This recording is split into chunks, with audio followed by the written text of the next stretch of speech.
Yep, that feels right. I've spent the last 7 days building my $600 Jeep Comanche from near stock to something a little more easy on the eyes. But now, it's time to test it.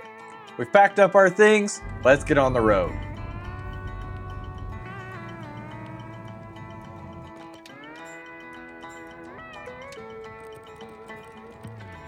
Being in the family that I am, I'm not bad talking my family, just saying, we have never made it to something on time or early. And this is no exception. Currently we are 2 hours and 5 minutes late, and we are still not there.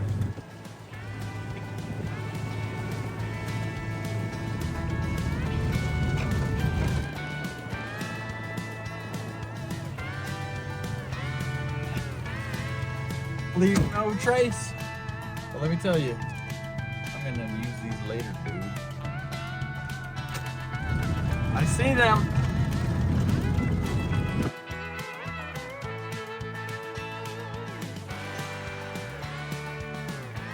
We made it. They all have rooftop tents though. I see one tent. I see a tent. Oh my gosh. We are gonna be way out overlanded. Walmart tents. We might be sleeping under the stars. All right, good morning. We finally made it in last night, set up camp, and we're able to sleep through one of the windiest nights I've had camping. It's all great because we're here in celebration. Celebration for what, you might ask? It's Firestone's birthday. For the celebration, we're going to be taking the Comanche off-road overlanding for the next 4 days. This isn't just a regular adventure. This is a test venture. We're going to be testing if the Comanche and we have what it takes to be real overlanders. We finished up with breakfast and I started to look around at some of the other rigs. I mean, what even is this thing? We need to start to understand what it is exactly we are doing here. I'm here with my friend Nick, and what are we doing this week?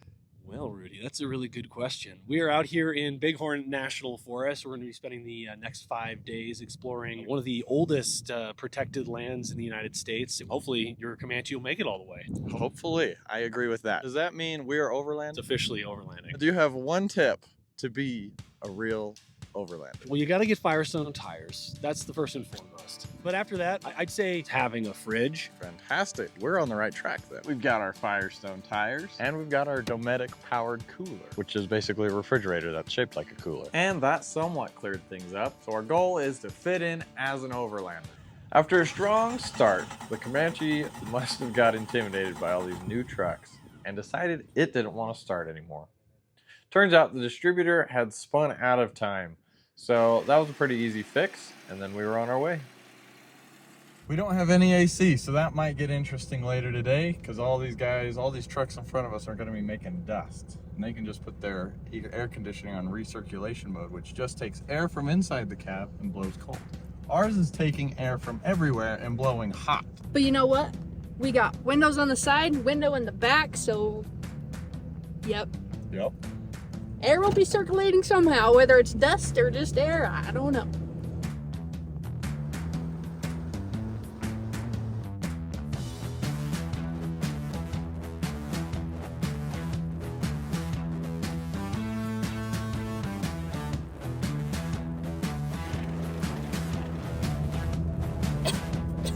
Dusty. Keep your mouth closed.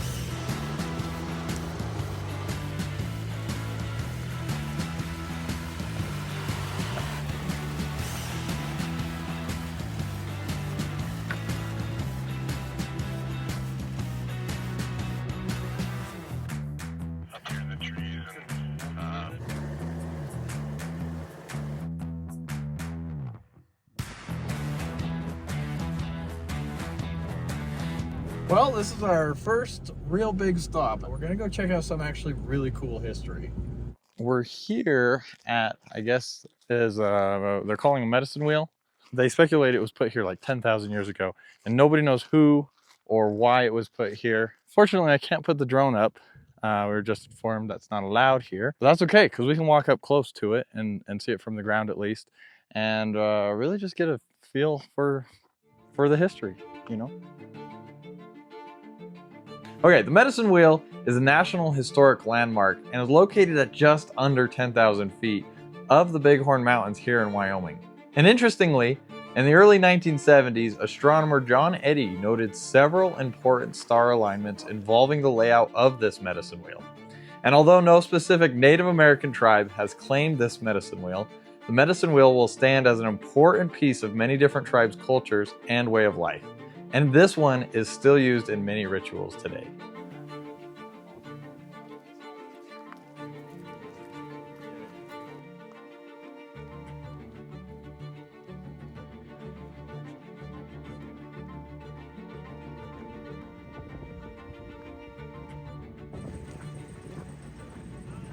And this is where things got weird.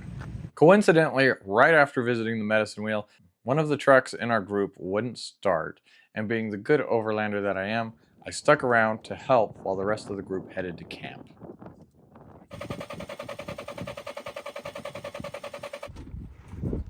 Thanks. Micah's truck isn't starting because it's a Ford. No, I'm just kidding. I like that. We believe it's fuel-related issues. Kind of hard to diagnose without the correct tools. Seeing as this issue was a little over my head, if there's one thing I know how to do in a situation like this, it's to tow them to a place where they can receive the proper help.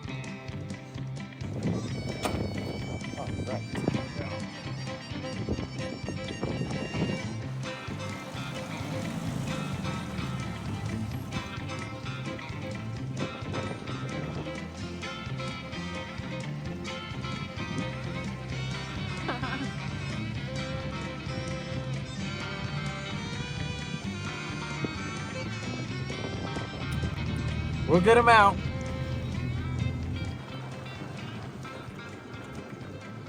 He has no power steering and hardly any brakes because the computer's freaking out about the ABS stuff. And we're on a pretty tight ledge.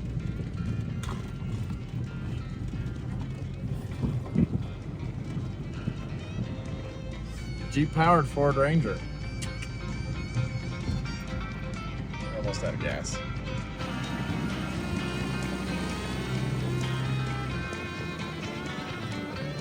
So we went ahead and pulled him into the trailhead, and we tried to put some more gas in it to kind of see if that was the problem, but it kind of didn't really do much. Okay, well, what else to do? So we decided to call for a tow. Meanwhile, we were being watched. Small bear over there. I think they call that a rock chuck.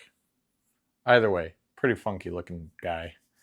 Now, the plan is to tow Micah down to the highway. They'll be getting a tow into, I believe, Sheridan, and hopefully they'll get fixed. That's what we could. Well, we got him down to the road, and we wished him good luck. And this is where we leave Micah behind, because we need to run to the gas station. Luckily, there's a lodge close by, and turns out the lodge is a common stomping ground for the local moose. Look at that. Oh my gosh. There's a moose. Slow down.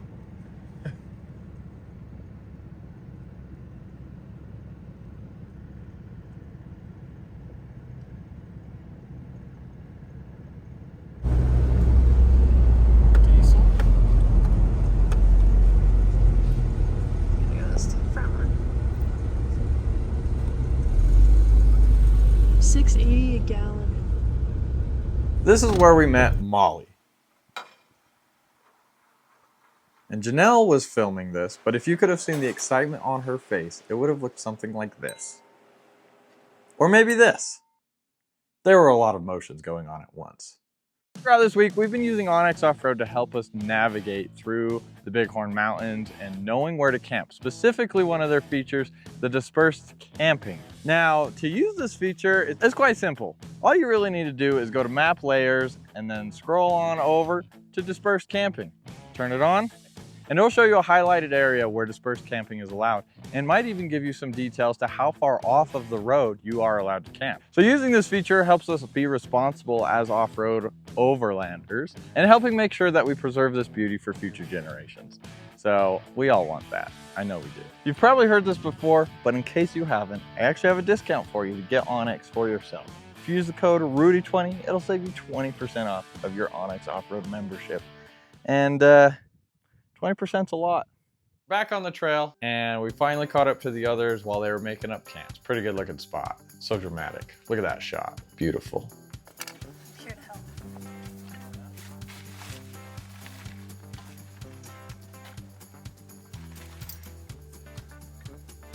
Look at that. Dinner.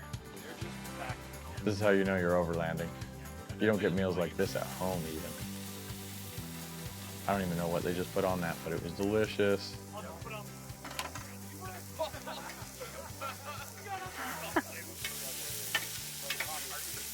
Apart from Janelle's cooking, this is some of the best food I've ever had. If this food is what overlanding means, I understand why people are doing it. So we've made it to the second camp of our Firestone overlanding trip. I'm here with my friend. What was your name again? Hey, Mana. Hey, Mana. In your opinion, what do you think makes an overlander? I think an overlander truck is something that's built comfortably to fit all your things that you need for the weekend. What do you need for the weekend? Your tent, water, gas, recovery gear, your toys if you want to play with some stuff. Is a rooftop tent required? I wouldn't necessarily say it's necessary, but it's definitely easy. Do you have any tips for someone trying to become an overlander? Something that only overlanders have that makes them that? A smile. Oh, I like that answer. Got some pondering to do. At this point, I find myself to be conflicted. What am I doing here?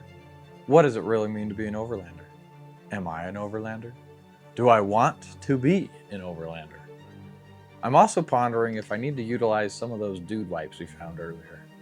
And then it clicked. I knew what I could really do to fit in.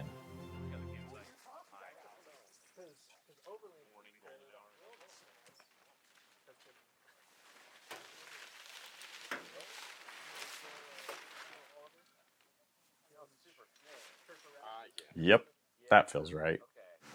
So we got the rooftop tent put away, and we're on the trail for the third day.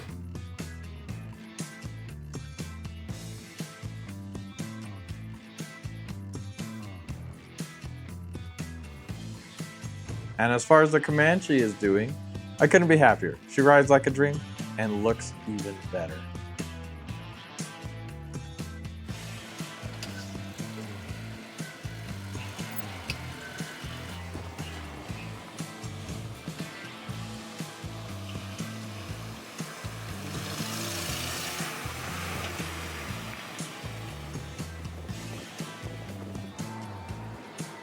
It's time for Janelle's second favorite part of the trip, right after the moose, of course. It's the sheep. Lots and lots of sheep. What kind of elk are these? Turns out the Bighorn Mountains houses a ton of sheep. Did I say sheep yet? Because there was a ton of them. Lots of them. Mountain traffic, you know what I mean? These aren't your typical sheep that you'll see at a petting zoo. These ones had some guard dogs that would definitely rip your face off if you gave them the chance. Well, we've finally made it to camp. This is the third night, and it's raining. It's supposed to rain for like an hour and then stop. It's actually like a thunderstorm. It's pretty impressive, actually. But we didn't bring any rain jackets, so as you can tell, we're very inexperienced overlanders. Actually, just inexperienced in general for not bringing one. But regardless, we've got snacks, and we're just gonna eat till the rain passes. So I think as far as becoming an overlander, I'm starting to fit in a little bit. Like, they're starting to accept me. I mean, earlier today, they referred to me as one of them. You're the ultimate overlander because you're doing it in the most barren rig. That's worth something, even though I don't have all the right gear. But I have one more day to prove myself. And now we're getting ready to hit the road again.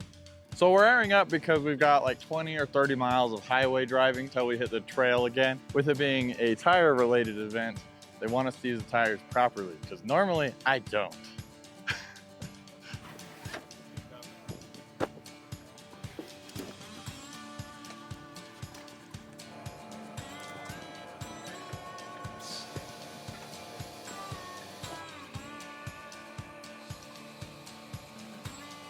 I think I'm gonna win.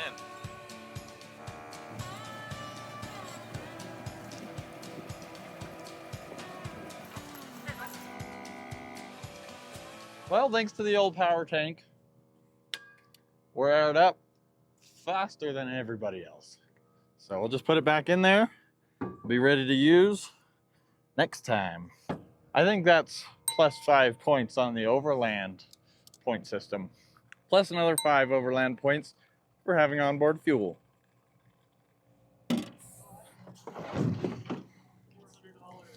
Another 1.5 points at least.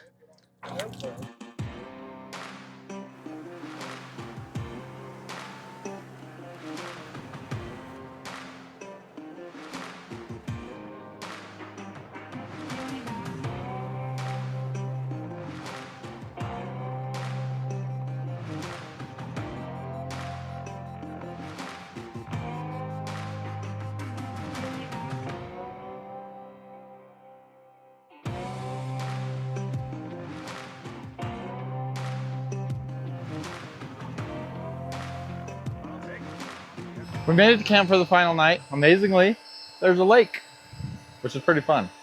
So I'm going swimming because I need a bath because I haven't showered in like, I don't know, 6 days, 5 days. It's been a while.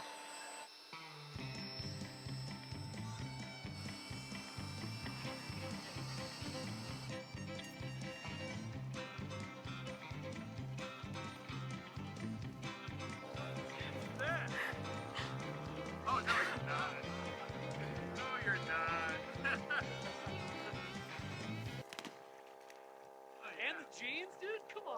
What do you mean? Get out of your jeans, bro. Sharks never eat people in jeans. Any shoes? Why is he in his shoes and his jeans? The perks of sleeping on a ground tent is we have our air mattress with us. So I turned it into a paddleboard. Paddleboarding on an air mattress? I'd rate it a 7 out of 10. 10 out of 10 for resourcefulness. And plus 10 overland points, since we're traveling over the land. 0 points for the sunscreen, though. I definitely suggest wearing sunscreen at 10,000 feet. We did not have any.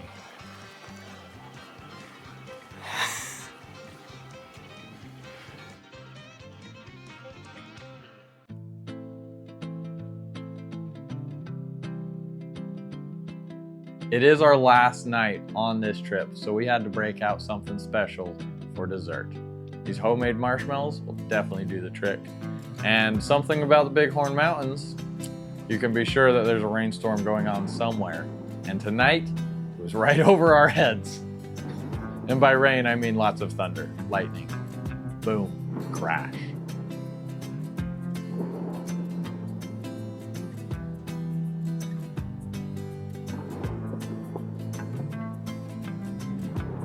All right, so from starting the beginning of this week, kind of feeling intimidated by everyone and their super cool rigs and the rooftop tents, I learned that's not what it means to be an overlander. To be an overlander, you just have to have a good time with your friends and get out there and see some stuff. Doesn't matter what you drive or how many cool gadgets you have, all that matters is that you have a good time.